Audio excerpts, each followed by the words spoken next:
I am Stephanie Miller, 28, working as a medical receptionist while managing a chronic autoimmune condition that demands regular monitoring. My brother Ryan, 17, is our family's basketball star with promising scholarship prospects. Yesterday morning, he stormed into my room demanding, "Cancel your doctor's appointment and take me to my game." When I refused, explaining how critical this checkup was, his face contorted with rage. "You're always making everything about you. You're not even really sick." What hurt worse was watching my parents take his side. "Family should come first, Stephanie," they said before threatening to evict me from the apartment on their property. Before I dive into this story, I'd love to know where you're watching from. Drop your location in the comments, hit that like and subscribe button to join our community of storytellers. If you've ever had family prioritize someone else's needs over yours, this story might hit close to home. Stick around to see how I finally learned to stand up for myself after years of being dismissed. My autoimmune condition appeared when I was 16. The symptoms started subtly: extreme fatigue, joint pain, and occasional rashes that doctors initially dismissed as stress or growing pains. By 18, I was officially diagnosed with a chronic condition requiring regular medication, monitoring, and occasionally, more intensive treatments when flare-ups occurred. These appointments weren't optional. They were necessary for maintaining my health and preventing dangerous complications.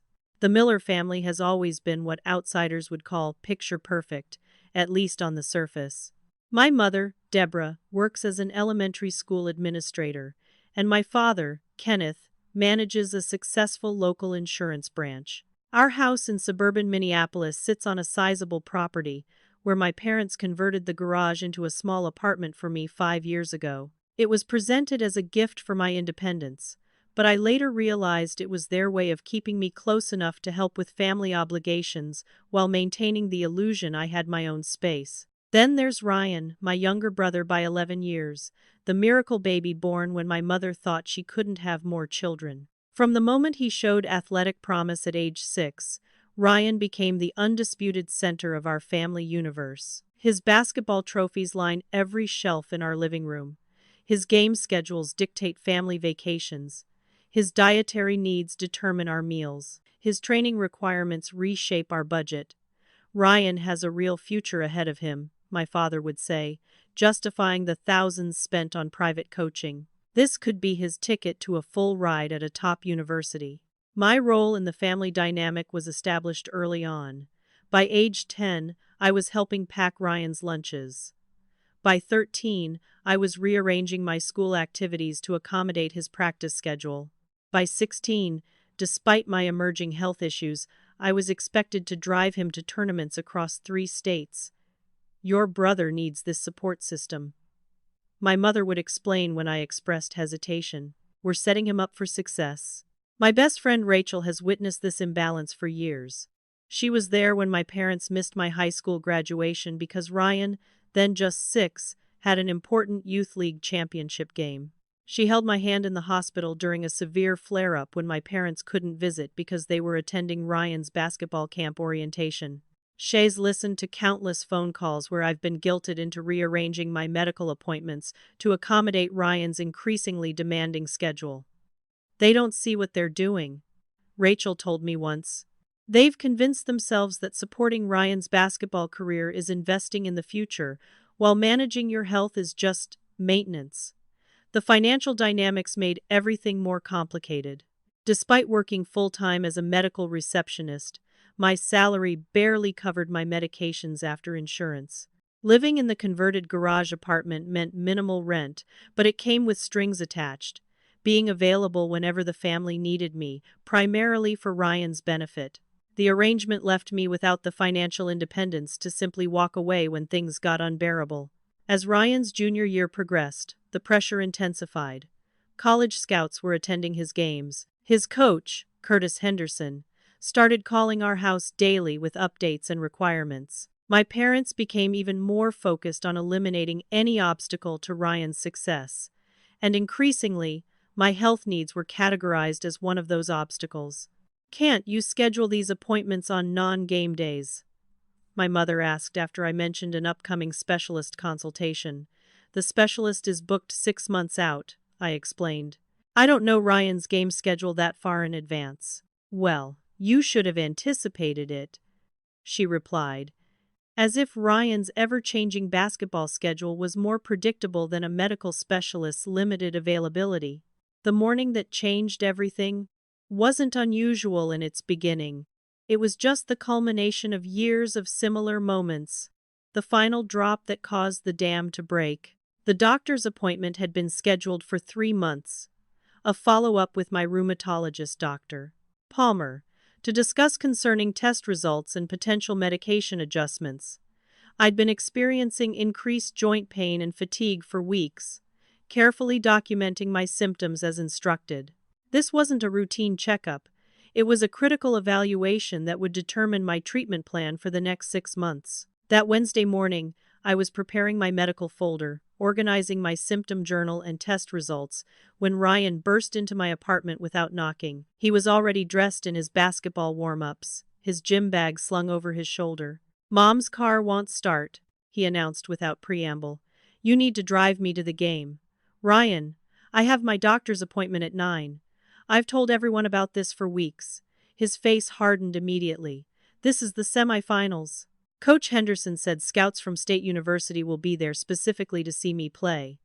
I'm sorry about your mom's car, but this appointment is important. Can Dad take you?" "Dad's already left for work. He has that big client meeting." Ryan's voice rose. "Just reschedule your appointment. It's not like you haven't gone before. You go to doctors all the time." The dismissive way he referenced my medical care made my chest tighten. "This isn't like getting a haircut, Ryan. I can't just reschedule. The doctor is booked months in advance, and I need to discuss my new symptoms." That's when his words cut deeply. "You're always making everything about you. You're not even really sick. Everyone knows you exaggerate to get attention." Before I could respond, my phone rang. Coach Henderson's number flashed on the screen. I reluctantly answered. "Stephanie? Curtis Henderson here." His voice was overly familiar despite having met me only twice. "I understand there's a transportation issue this morning.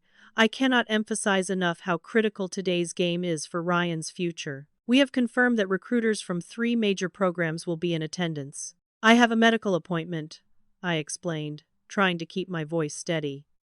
"It's been scheduled for months." "Surely you can reschedule," he continued, as if I hadn't spoken. "This is a once-in-a-lifetime opportunity for your brother, for your family. Sometimes we all need to make sacrifices for the team." After hanging up, my phone immediately lit up with text messages. "Aunt Patricia, family should support each other. Ryan needs you today.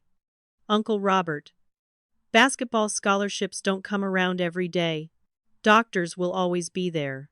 Even my cousin Alicia. Can't believe you'd let Ryan down like this." The coordinated guilt campaign was obvious.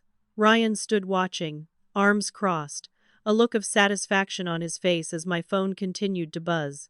Then came the call from my father. "Stephanie, this is ridiculous.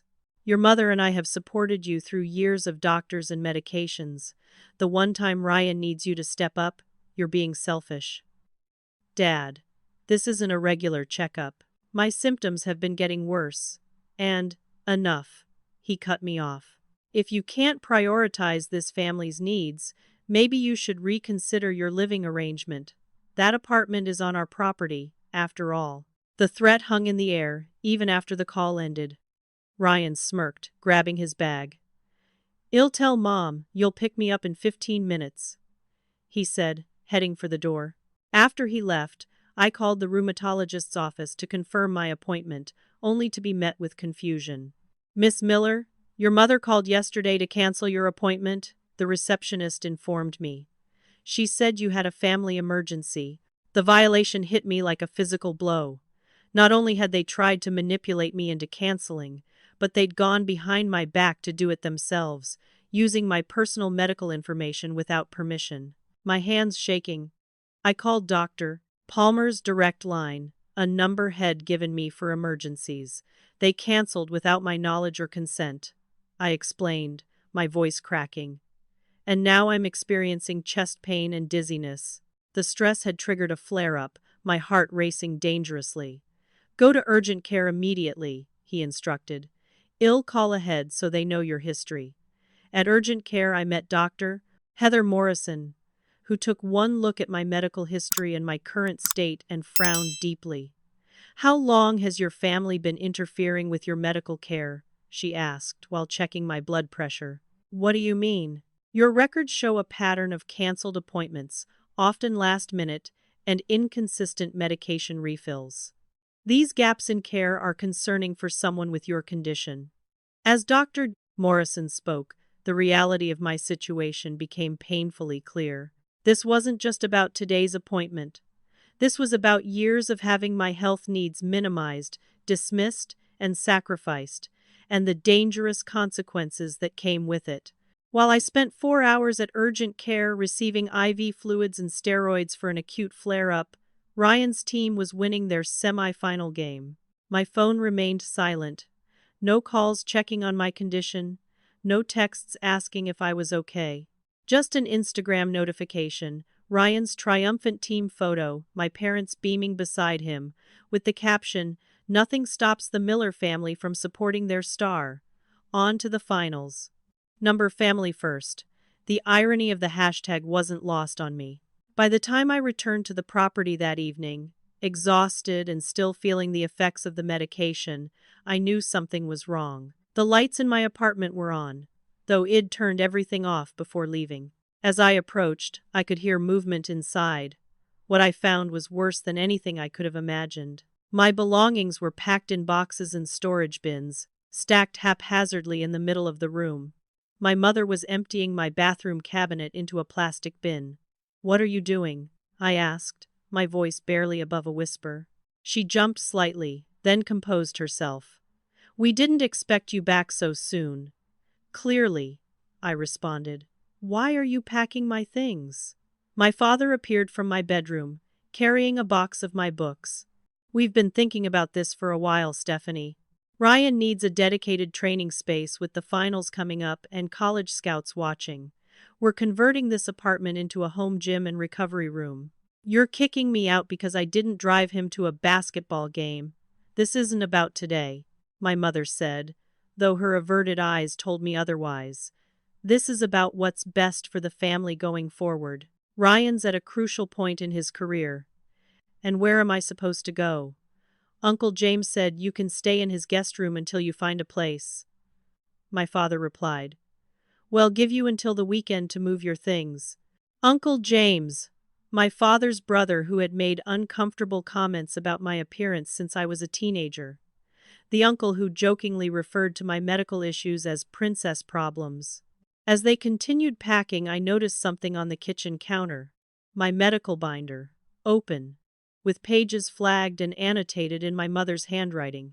Next to it sat my personal symptom journal, the one where I'd documented not just my physical symptoms, but my emotional responses as well, including my frustrations with my family's dismissal of my condition. "You read my private medical journals?" I asked, horror washing over me. "We needed to understand what we're dealing with," my father replied unapologetically. "You've been exaggerating your symptoms for years, according to this." My mother nodded. "Dr. Palmer notes here that your condition is managed with current treatment. Yet you constantly act like you're at death's door." The violation was absolute. Not only had they accessed my private medical documents, but they'd cherry-picked information to confirm their preferred narrative, that I was a drama queen overplaying a minor condition for attention. I was still trying to process this betrayal when Ryan walked in, sweaty from his post-game training session. He stopped short when he saw me. "Oh, you're back." His tone was flat. "Did you see we won?" "No thanks to you." "Ryan, not now," my mother cautioned, but he continued. "It doesn't matter. Coach Henderson arranged for another player's mom to record the game for the scouts who couldn't stay. Everyone stepped up. No one even noticed you weren't there." "I was in urgent care," I said quietly. Ryan rolled his eyes. "Of course you were. Convenient timing. You think I'm faking being sick after all these years?" I think you like the attention, he said with a shrug. You've been doing it since I was a kid. Mom and Dad always rushing you to appointments, making a big deal about your special needs. Meanwhile, I had to actually work for any attention I got. The conversation froze as I processed what he was saying. All these years, my brother, the center of our family's world, had somehow convinced himself that my chronic illness was an attention-seeking ploy designed to compete with him. As I stood there, stunned, I overheard my parents in the kitchen, speaking in hushed tones they thought I couldn't hear. The insurance statement came today. My father was saying, "Another 500 for her medications. We could use that money for Ryan's private coaching sessions," my mother replied. "Especially with the finals coming up." "I've been thinking," my father continued. "We've been using her insurance from the medical office for Ryan's sports therapy. It's classified as physical therapy, so it's covered. If she moves out," the realization hit me like a physical blow. They'd been using my health insurance, the one benefit of my modest-paying job, to cover Ryan's sports-related expenses while simultaneously resenting the cost of my necessary medications. I must have made a noise, because they both turned to stare at me. The guilty looks on their faces confirmed what I'd heard. "You're using my insurance for Ryan's training?" I asked, my voice breaking. Before they could answer, my phone rang. Uncle James. I answered on speaker. "Debbie tells me you need a place to crash," he said without preamble. "You can use my spare room, but I expect help around the house. Cooking, cleaning, the works, and none of that dramatic sickness stuff. I run a tight ship." As I ended the call, a knock came at the door. Lisa, the neighbor from across the street, stood there with a casserole dish. "I saw the urgent care truck earlier," she said, her eyes taking in the packed boxes behind me. "And then all this activity.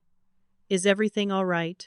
Before I could answer, my mother appeared at my shoulder. "Family business, Lisa. Stephanie's going through a difficult phase. We appreciate your concern, but we've got it handled." Lisa's eyes narrowed slightly. "I heard shouting earlier. Something about medical journals. Stephanie's always been high-strung," my mother said with a forced laugh. "Especially when she's not feeling well. You know how it is." The casual way she dismissed both my privacy concerns and my health issues to a neighbor, essentially painting me as unstable, was the final betrayal of the day. As Lisa reluctantly left, I caught her glancing back with genuine concern. What had been a single act of defiance, refusing to cancel a doctor's appointment, had unraveled into a complete dismantling of my life, and the revelation that my family's dismissal of my health ran far deeper than I had ever imagined. The next 3 days were the hardest of my life. After refusing to stay with Uncle James, I found myself essentially homeless. With only what I could fit in my car, some clothes, essential medications, and important documents, I spent those nights parked in different store lots, afraid to stay in one place too long. The first night was at a 24-hour Walmart, the second at a hospital parking garage where I hoped security might provide some safety, and the third at a rest stop outside the city. Sleeping upright in a car is barely sleeping at all, especially when your condition causes joint pain and inflammation. By the third morning, I could barely turn my head, and my knees screamed in protest with every movement. The stress and poor rest were triggering a major flare-up, but I had limited access to my full medication regimen. I'd grabbed my daily prescriptions but left behind the emergency medications stored in my bathroom cabinet. My attempt to retrieve more of my belongings went catastrophically wrong. I returned to my parents' property during what I thought was their workday, only to find my mother home unexpectedly. When I tried to access my apartment to collect more of my things, particularly my remaining medications, she physically blocked the door. "You can't just come and go as you please anymore," she said. "This is private property. My medications are in there," I explained, desperation in my voice. "And my clothes, my computer for work. You should have thought about that before abandoning your family responsibilities." The confrontation escalated as I tried to move past her. My father arrived home, alerted by my mother's call. What followed was a shouting match that ended with my father's hand on my arm, pulling me away from the door with enough force to leave bruises and threats to call the police for trespassing. As I drove away, shaking, my phone exploded with notifications. Ryan had posted on social media, "Some people will do anything for attention, even abandon their family during important moments. Number toxic people number by Felicia." The post had been shared by his teammates, coaches, and family friends, along with a flood of supportive comments condemning my selfish behavior. People I'd known my entire life were publicly siding with my family's version of events without ever hearing mine. The cyberbullying escalated rapidly. Ryan's friends created memes using old photos of me, adding captions like "professional victim" and "family traitor." My parents did nothing to discourage this behavior, even liking several of the posts. When I didn't show up for work the following day, unable to function physically and emotionally drained, I received an alarming call from my supervisor, Janet. "Stephanie, your mother called the office, expressing concern about your mental state.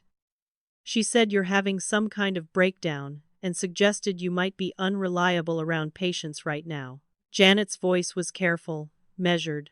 "Is there something going on I should know about?" The realization that my family was actively undermining my employment, my only chance at financial independence, sent me into a panic spiral. I tried to explain the situation, but even to my own ears, the story sounded outlandish. Who would believe that a respected school administrator and an insurance manager would behave this way toward their adult daughter? "I just need a few days," I managed to say, knowing my job was hanging by a thread. When I checked my bank account to assess my options for a hotel room, I discovered another blow. The account had been drained, leaving only $42.13. My parents had been co-signers on the account since I opened it as a teenager, something I'd never thought to change as an adult. They had legally withdrawn nearly everything, leaving me without resources. Medical bills from the urgent care visit arrived by email. $780 not covered by insurance due to being out of network. The regular medication refills I needed totaled another $350 without the specialized pharmacy discount program I'd lost access to when I lost access to my apartment and files. By the fifth day, sleeping in my car and rationing my medications, my health deteriorated dramatically. My joints were swollen, fever spiked intermittently, and the chest pain returned with frightening intensity. When I nearly passed out in a gas station bathroom, a concerned customer called an ambulance despite my weak protests. At the hospital, my blood pressure was dangerously high, and blood tests showed alarming inflammation markers. The emergency doctor admitted me immediately. "Who should we contact for you?" the intake nurse asked gently. Through tears, I realized there was no one. I'd tried calling my parents when the ambulance arrived, then Ryan, then even extended family members. Not one had answered. Text messages remained unread. In my moment of genuine medical crisis, my family had completely abandoned me. "There's no one," I whispered, the words carrying the weight of my new reality. It was there, in the sterile hospital room, attached to IVs and monitoring equipment, that I hit absolute rock bottom. Not just physically ill, but completely alone, financially destitute, essentially homeless, and betrayed by the people who should have protected me most. Whatever safety net I thought existed had been methodically removed, leaving nothing but air beneath my fall. The hospital admission that marked my lowest point also became the unexpected turning point. On my second day, a woman named Jennifer Richards knocked softly on my door. She introduced herself as a hospital social worker and asked if she could speak with me. "We've noticed some concerning patterns in your situation," she explained, sitting beside my bed. "Multiple emergency visits within a short period, housing instability, and—" she hesitated, "the absence of family support during a serious health crisis." The gentleness in her voice broke something open inside me. For the first time, I told someone the complete story. Not just the recent explosion, but years of having my health needs minimized and sacrificed. Jennifer listened without interruption, occasionally making notes. When I finished, she looked directly at me. Stephanie, what you're describing is a pattern of medical neglect and financial abuse. These are recognized forms of family violence, even when they don't leave visible bruises. Her validation, the simple acknowledgement that what had happened to me wasn't normal or acceptable, felt like the first full breath I'd taken in years. "I'd like to introduce you to some people who can help," she said. The next day brought Dr. Michael Carter, a rheumatologist specializing in my condition, who reviewed my fragmented medical records with growing concern. "Your treatment has been inconsistent," he observed. "Multiple canceled appointments, gaps in medication. It's no wonder you're experiencing such severe flares. This level of interruption in care for your condition can cause permanent damage." When I explained how family obligations had frequently forced me to reschedule or miss appointments, his expression hardened. "Medical care isn't optional for conditions like yours," he stated firmly. "Would they expect someone with diabetes to skip insulin for a basketball game?" For the first time, a medical professional was explicitly confirming what I'd always felt, that the constant sacrificing of my health needs was not just inconsiderate but potentially dangerous. While still in the hospital, I received a surprising visit from Amber Garcia, a childhood friend I hadn't seen in years. She had seen Ryan's social media posts, recognized the one-sided narrative, and sought me out. "This doesn't sound like the Stephanie I know," she said, sitting on the edge of my hospital bed. "And it definitely doesn't match the family dynamic I remember from when we were kids." What made Amber's visit particularly meaningful wasn't just her support, but her professional background. She worked at Legal Aid, specializing in family law and financial abuse cases. "What they're doing isn't just morally wrong," she explained after hearing my story. "Parts of it are legally actionable. Using your medical information without consent, accessing your bank account, preventing you from retrieving your property. We can fight this." The hospital's patient advocate, Teresa Wong, joined my growing support network, helping navigate the insurance nightmare created by my family's interference. "They've been using your policy for your brother's sports therapies?" she asked incredulously. "While denying you access to your own medications? We're reporting this to the insurance company immediately." On my final day in the hospital, Jennifer introduced me to a support group for adults who had experienced family estrangement and abuse. Sitting in that circle, listening to others share stories with painful parallels to my own, I realized I wasn't alone in my experience. "Family systems often organize around the needs of one member at the expense of others," explained the group facilitator. "In your case, the family organized around your brother's athletics, with your health needs seen as an inconvenient obstacle to that central mission." Back at work the following week, I discovered another unexpected ally. My coworker Casey had overheard my supervisor discussing the concerning call from my mother. "I told Janet it didn't add up," Casey confided. "You're the most responsible person here. Something else had to be going on." Casey had effectively blocked the attempt to undermine my professional reputation, giving me the chance to explain the situation to Janet myself. After hearing the full story, Janet was supportive, even offering schedule flexibility for my medical appointments. "Health comes first here," she said firmly. "We're a medical office, after all." The most surprising support came from Diego Ramirez, my parents' neighbor who owned several rental properties in the area. He had witnessed the confrontation with my parents and approached me after seeing me collect mail from their box. "I have a small unit opening up next month," he offered. "Nothing fancy, but it's clean and affordable. And," he added with significance, "it's in your name only. No family involvement." For the first time in my adult life, I was forming connections and making decisions completely independent from my family's influence. The support network developing around me. Professionals, friends, even acquaintances who recognized the injustice of my situation, stood in stark contrast to the isolation my family had cultivated. The turning point came when my parents attempted to access my new medical records. Dr. Carter's office called to inform me that someone claiming to be my mother had requested copies of my files. "We declined, of course," the nurse assured me. Your privacy settings flag any family requests for approval. Armed with this knowledge, I decided it was time for a confrontation, but this time I wouldn't be alone. Amber accompanied me to my parents' house, along with Teresa from patient advocacy, creating witnesses to whatever might transpire. My father opened the door, his expression shifting from surprise to defensiveness when he saw my companions. "What's this about?" he demanded. "I'm here to establish boundaries," I stated clearly. "My medical information is private. My finances are my own, and I expect the return of my personal property without interference." For the first time in my life, I watched my father retreat in the face of my assertion.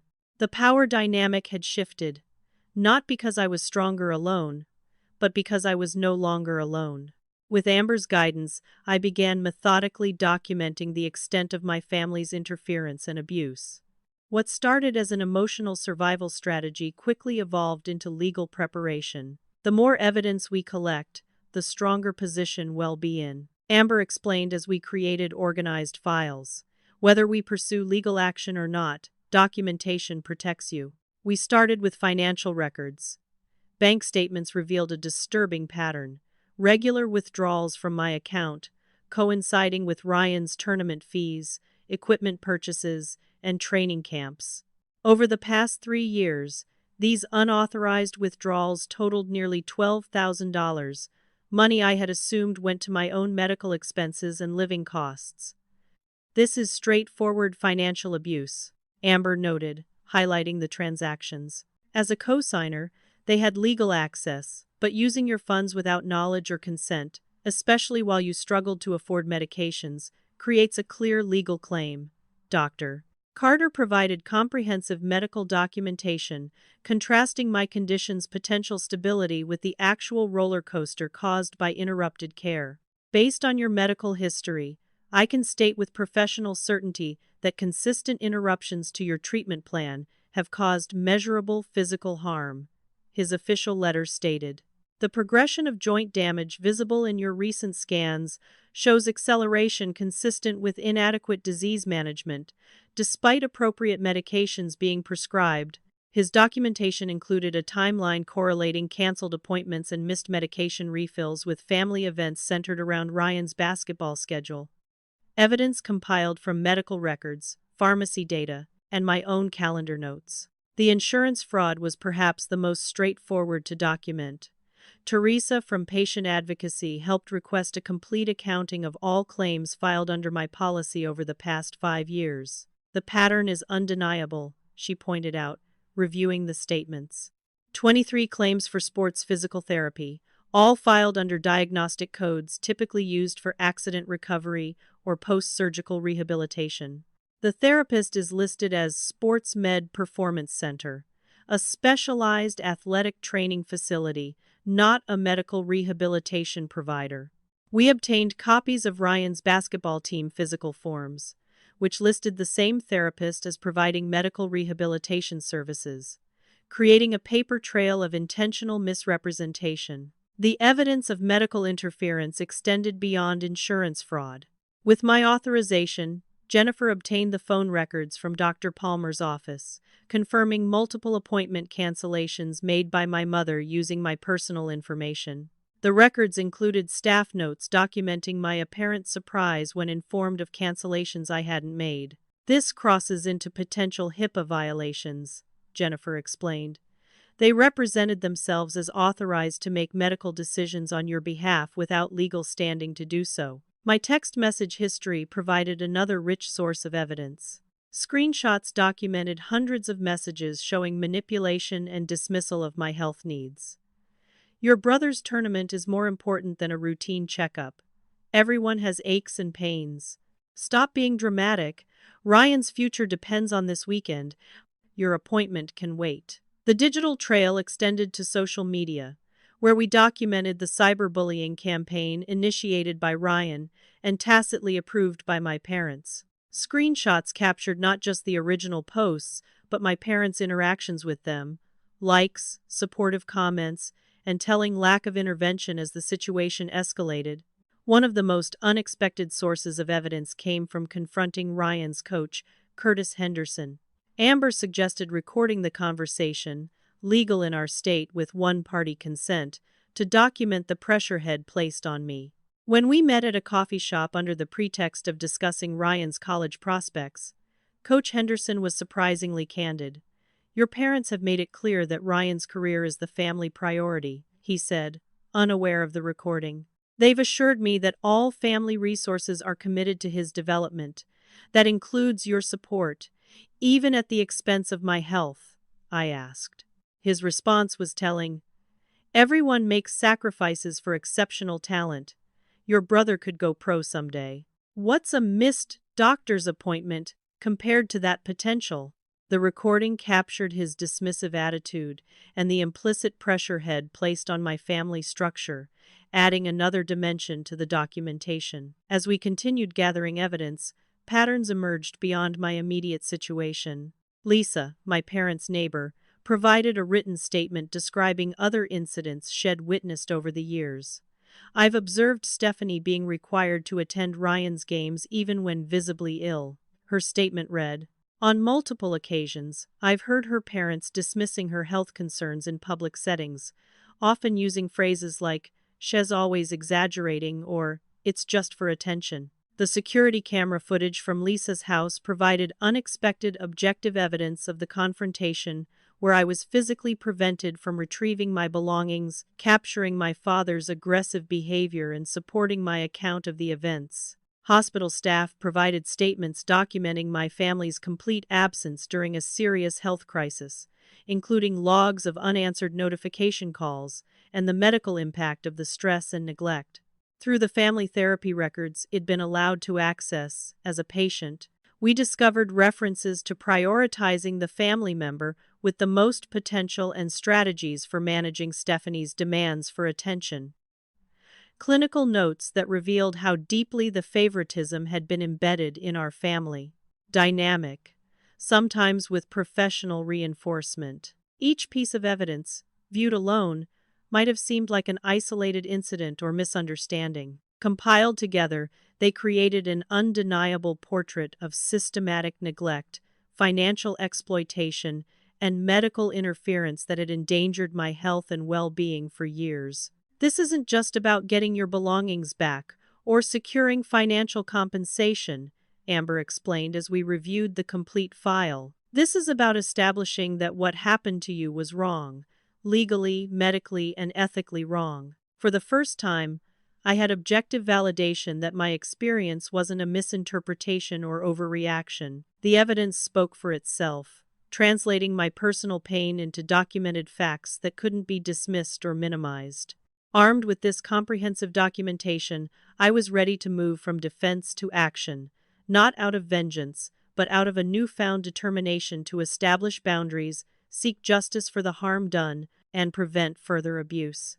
With our evidence meticulously organized, Amber and I initiated a strategic response on multiple fronts. Rather than a single confrontation, we developed a comprehensive approach to address each aspect of the abuse and reclaim my independence. Our first action targeted the insurance fraud. Teresa helped me file a formal complaint with the insurance company's fraud investigation unit, submitting documentation of how my policy had been misused to cover Ryan's sports training under false medical coding. "We're not looking to press criminal charges at this stage," I explained to the investigator. "But I need this practice to stop immediately, and I need protection from further misuse of my policy." The insurance company responded with unexpected efficiency.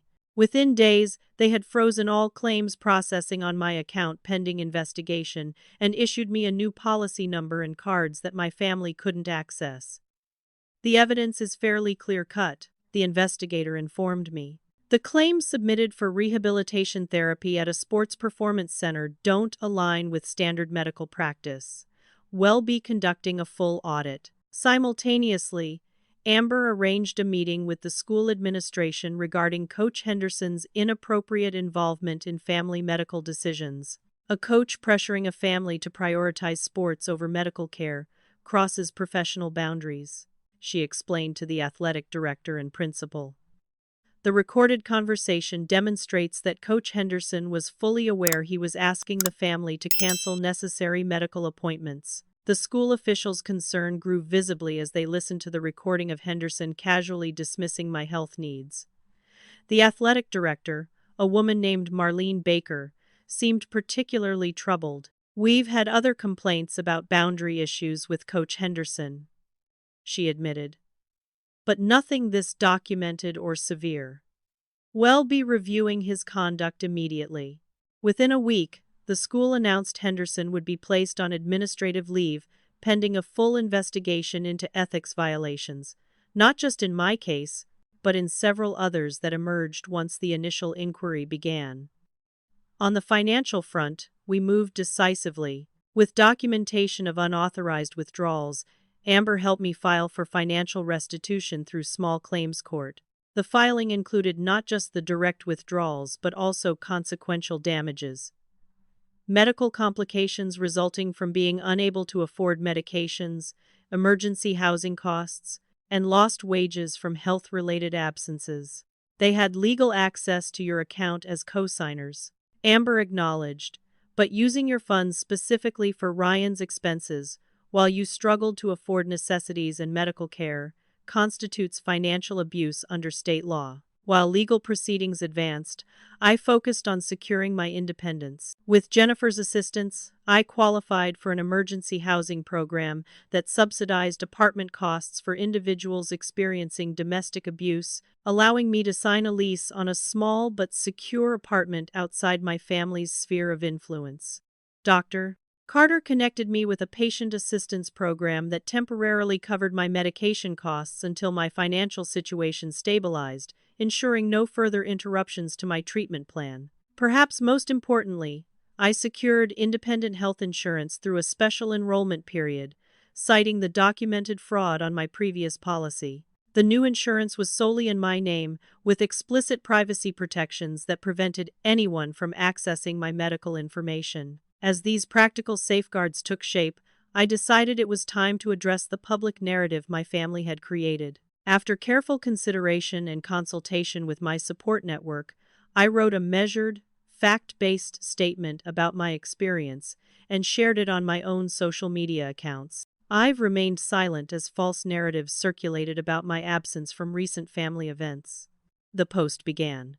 The reality is that I was hospitalized due to complications from an autoimmune condition, a condition that has been consistently minimized and used against me. While I don't wish to damage relationships further, I cannot allow misinformation about my health and character to go unchallenged. The post included a single photo, me in the hospital bed, IVs visible, date clearly displayed, providing undeniable evidence of where I had actually been during the basketball game that triggered the family explosion. The response was immediate and overwhelming. Friends I hadn't heard from in years reached out with messages of support. Several parents from Ryan's team privately messaged me, expressing discomfort with how the situation had been portrayed and apologizing for their participation in the narrative. Most surprisingly, Ryan's teammate Miguel contacted me directly.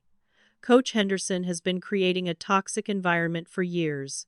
What happened to you is part of a bigger pattern. Several of us are speaking to the school board about it now." The carefully constructed image my family had maintained in the community began to crack as multiple perspectives emerged. The family that had presented itself as the perfect support system for a rising basketball star was now being viewed through a more complex lens. The most dramatic confrontation came unexpectedly. While meeting with Amber at a cafe to discuss next legal steps, I glanced up to see Ryan standing by our table, his expression a mix of defiance and uncertainty. "Can we talk?" he asked, his voice lacking its usual confidence. After a moment's hesitation, I nodded. Amber squeezed my hand supportively before stepping away to give us privacy. "The school is investigating Coach Henderson," Ryan began awkwardly. "They interviewed the team yesterday, asked about pressure tactics, if Head ever encouraged us to put basketball above other things." I waited, letting the uncomfortable silence stretch between us. "He told me my scholarship was dependent on you driving me to that game," Ryan finally admitted, said college recruiters wouldn't be interested in players with unstable family support systems. That's why I pushed so hard. And the social media campaign afterward? I asked quietly. Ryan had the grace to look ashamed. Coach suggested it would control the narrative. I didn't know you were actually in the hospital. Mom and Dad just said you were being dramatic again. While this conversation didn't repair the damage done, it revealed something important. The system of pressure and manipulation extended beyond my parents, creating a toxic environment that had affected Ryan too, albeit in very different ways than it had harmed me. As our multiple actions progressed, the consequences for my family's behavior became increasingly concrete. The school's investigation expanded beyond Coach Henderson to examine the entire athletic department's culture. Ryan's scholarship prospects were indeed affected, not by my absence from one game, but by the emerging ethical concerns surrounding his development program. My parents faced preliminary findings from the insurance fraud investigation, including the possibility of having to repay improperly claimed benefits. The small claims court scheduled a hearing for the financial restitution case. What had begun as a desperate effort to protect myself had evolved into a systematic dismantling of the dysfunction that had shaped our family for years. For the first time, I wasn't just surviving within their system. I was challenging its very foundations. 3 months after filing the insurance fraud complaint and small claims court case, I received an unexpected call from my father. "We need to talk," he said, his voice lacking its usual authority. As a family, the meeting was set for a neutral location, a private room at the local library. At Amber's insistence, I brought her as both legal support and witness. My parents arrived with Ryan, their expressions a mixture of resignation and calculation. "This situation has gotten out of hand," my father began. "The investigations, the legal proceedings, it's tearing the family apart. It's also affecting Ryan's prospects," my mother added quickly. "The school board is questioning his athletic eligibility due to the coach's suspension." I noticed they emphasized the consequences to Ryan rather than acknowledging the harm done to me. "We want to propose a settlement," my father continued, sliding a folder across the table. "Well, reimburse the funds from your account, plus a reasonable amount for your trouble. In exchange, you drop the insurance complaint and other claims." Amber reviewed the documents with professional detachment. "This offers $15,000 as compensation, but requires Stephanie to sign a confidentiality agreement preventing her from discussing the situation publicly. It also requires her to make statements supporting Coach Henderson's reinstatement." The manipulative nature of their reconciliation was clear. They weren't acknowledging wrongdoing but attempting to buy my silence to protect Ryan's athletic future. "I need to consider this," I said carefully. Later that evening, Ryan called, his voice breaking with what sounded like genuine emotion. "Steph, I'm so sorry for everything," he said. "I never meant for it to go this far. I didn't understand how serious your condition was. Please, can we fix this?" His apology seemed heartfelt, stirring complicated feelings of longing for the brother relationship I'd never truly had. We spoke for nearly an hour, with Ryan expressing what appeared to be sincere remorse and desire for reconciliation. It was Amber who suggested recording subsequent family interactions, not for legal purposes, but for my own clarity if emotional manipulation occurred. Her instinct proved prescient. The next family meeting included what seemed like productive discussions about respect for boundaries and acknowledgement of my health needs. My parents expressed regret for any misunderstandings. Not quite an apology, but progress nonetheless. Ryan seemed especially transformed, speaking about his growing awareness of how family dynamics had affected me. "I see now how everything revolved around my basketball," he said. "It wasn't fair to you." For a brief moment, I allowed myself to hope that genuine change might be possible. Then came the betrayal that finally severed any possibility of reconciliation. 2 days after our seemingly productive conversation, I received an urgent call from Jennifer. "Stephanie, did you authorize your parents to access your medical records?" she asked. "No, absolutely not," I replied, alarm rising. They've filed a petition for guardianship, claiming you're mentally incompetent to manage your own medical and financial decisions, she explained. They've requested emergency temporary authority pending a hearing. The documentation they'd submitted included selectively edited portions of my medical records, emphasizing anxiety and depression while omitting the context that these were secondary to physical symptoms and family stress. They'd included statements from family, friends, attesting to my increasingly erratic behavior and inability to make rational decisions. Most devastating was the inclusion of private conversations with Ryan, where Id expressed vulnerability about my emotional struggles, conversations had apparently recorded during our reconciliation calls. The ultimate goal was clear. They were attempting to legally strip me of autonomy, placing themselves in control of my medical care, finances, and living arrangements, a complete reversal of the independence I'd fought to establish. Thanks to Jennifer's early warning, we had time to prepare a response before the emergency hearing.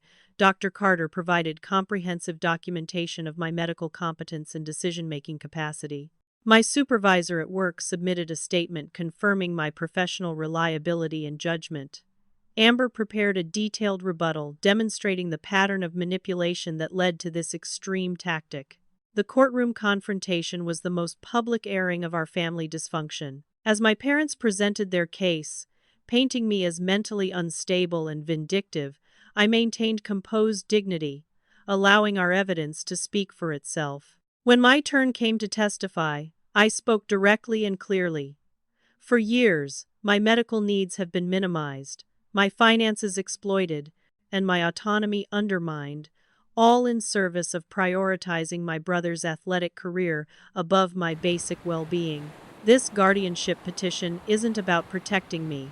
It's about regaining control after I finally established boundaries. The judge's decision was unambiguous.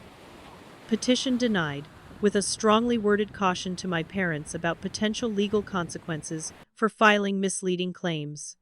The guardianship attempt backfired dramatically.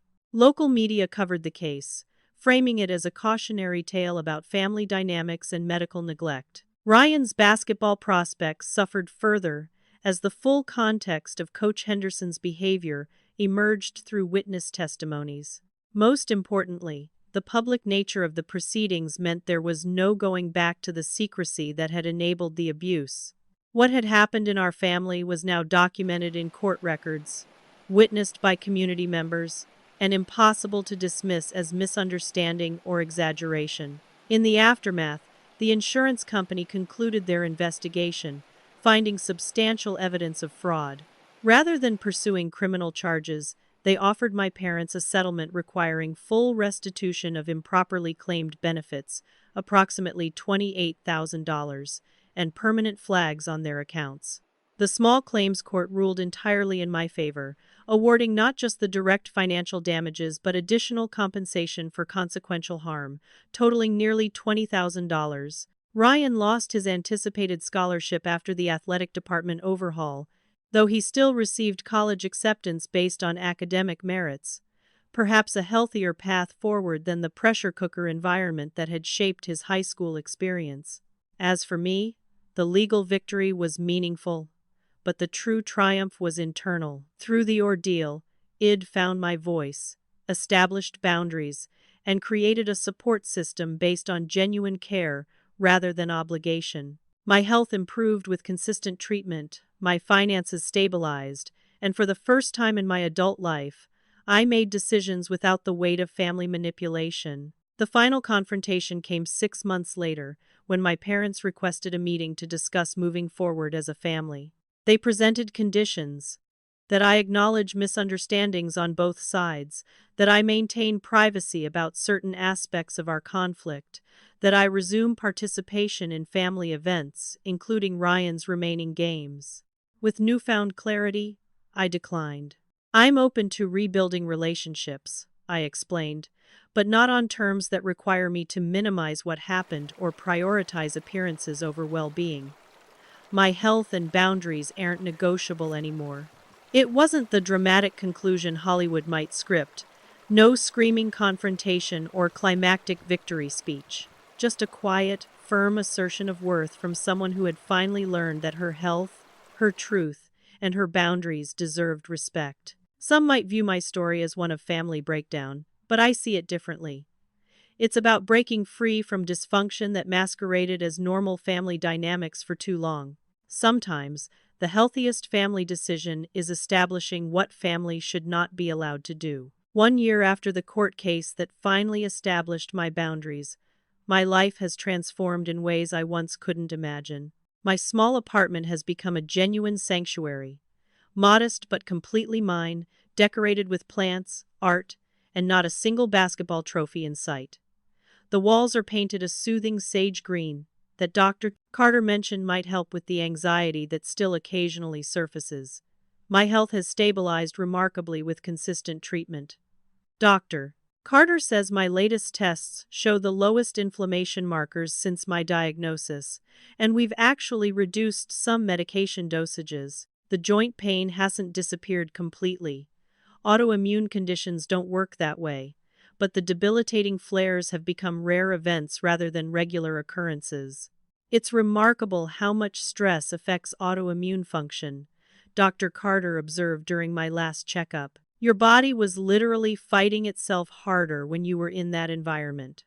Financial independence came through unexpected channels. The settlement money provided immediate stability, but the real turning point was a position at a patient advocacy organization. Jennifer recommended me for a role working with others experiencing medical neglect and family estrangement. My personal experience, combined with knowledge from working in a medical office, made me uniquely qualified. You speak both languages, my new supervisor explained. The medical terminology and the emotional reality of having your health dismissed. The work is deeply meaningful, helping others navigate the systems that once seemed designed to defeat me. Each person I assist in establishing boundaries or accessing proper care feels like healing another piece of my own past. Not all family relationships ended with the court case. My mother's sister, Aunt Caroline, reached out several months afterward. We met for coffee, both apprehensive. I always saw how they treated you, she admitted, stirring her latte nervously. At family gatherings, the way your health concerns were brushed aside. How everything centered around Ryan. I should have said something years ago. Her acknowledgement, though late, opened the door to a supportive relationship I'd never experienced with a family member. Caroline has become a regular presence in my life, calling to check on me after appointments and showing genuine interest in my well-being without ulterior motives. Several cousins followed her lead, reaching out with tentative messages of support. These reconnections have taught me that family can be salvaged selectively, keeping connections with those who respect boundaries while releasing toxic relationships. Ryan's development has been the most surprising.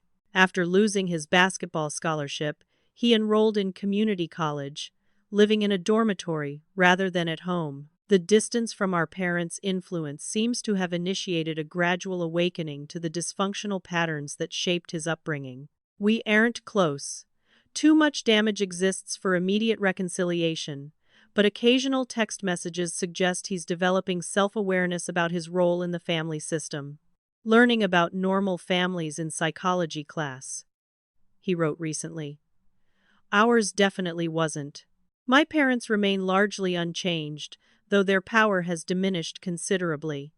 They faced social consequences as the truth emerged about their behavior, losing the community admiration they once valued. Financial penalties from the insurance settlement and legal fees have impacted their comfortable lifestyle. They occasionally send cards on holidays with carefully neutral messages, never acknowledging past actions or expressing genuine remorse. The most important healing hasn't involved family reconciliation but building chosen connections. The support network that formed during crisis has evolved into meaningful friendships. Jennifer, Amber, Teresa, Lisa.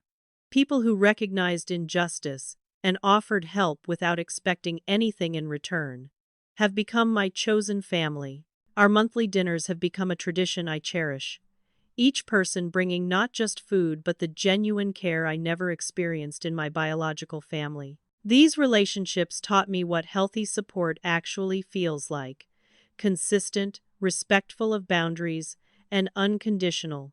Working with my therapist, Dr. Lena Wilson, I've come to understand the patterns that allowed the dysfunction to continue for so long. The gradual normalization of having my needs dismissed, the subtle reinforcement of my role as family support staff rather than a person with legitimate needs, the isolation that prevented outside perspectives from challenging the dynamic. Recognizing these patterns is crucial. Dr. Wilson explained, not just for healing past wounds, but for preventing similar patterns in future relationships. The boundaries I've established aren't about punishment, but protection, creating the space needed for genuine healing. I still experience moments of doubt and guilt, ingrained responses from years of conditioning, but these moments grow less frequent and intense as healthier patterns replace them. I've learned that forgiveness doesn't necessarily mean reconciliation. I can release the anger that once consumed me without allowing harmful people back into vulnerable spaces. This distinction has been perhaps the most profound revelation, that I can move forward without either clinging to resentment or sacrificing my well-being for the appearance of family harmony. Most importantly, I've reclaimed the fundamental right to prioritize my health without guilt or justification. The simple act of attending medical appointments without anxiety about family judgment feels revolutionary. Making decisions based on my well-being rather than others' convenience still sometimes triggers automatic guilt responses, but I recognize these as echoes of old conditioning rather than legitimate concerns. If there's wisdom I could share with others facing similar situations, it would be this: what happens within families isn't always visible from outside, and dysfunction often disguises itself as normal family dynamics. Trust your experience, even when others minimize it. Document patterns that trouble you. Seek perspectives outside the family system. And remember that establishing boundaries isn't selfish. It's necessary for genuine health and healing. Today, as I prepare for my quarterly checkup with Dr. Carter, there's no anxiety about justifying the appointment, no calculations about basketball schedules to consider, no elaborate strategies needed to protect my basic health care.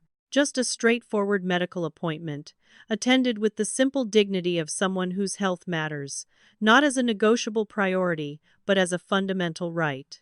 The journey from dismissal to dignity wasn't quick or easy, but sitting in my own space, managing my own health, and surrounded by people who value me for who I am rather than what I can provide, I can finally say with confidence, I am well, I am worthy, and I am free. Has anyone in your life ever dismissed your health concerns or needs? How did you handle it? Please share your experiences in the comments below. Your story might help someone else feeling isolated in a similar situation. Don't forget to like, subscribe, and share this video if it resonated with you. Remember, prioritizing your well-being is not selfish, it's necessary.